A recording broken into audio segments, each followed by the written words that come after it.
Lotto results now. Ito ang resulta ng 5 PM draw ng 2-digit at 3-digit lotto ngayong araw ng Lunes. Para sa 2-digit lotto, ito ang mga numerong lumabas: 27 at 20 in exact order.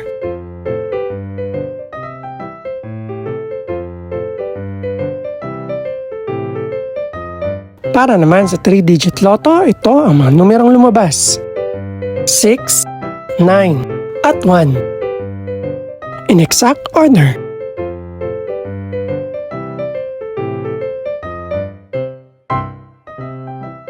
Ito naman ang mga estimated price ng mga gaganaping lotto draw mamayang gabi. Congratulations po sa lahat ng mga nanalo. Pakiclick na rin ang subscribe button para updated ka sa mga susunod pang resulta ng lotto draws. Good luck po and maraming salamat!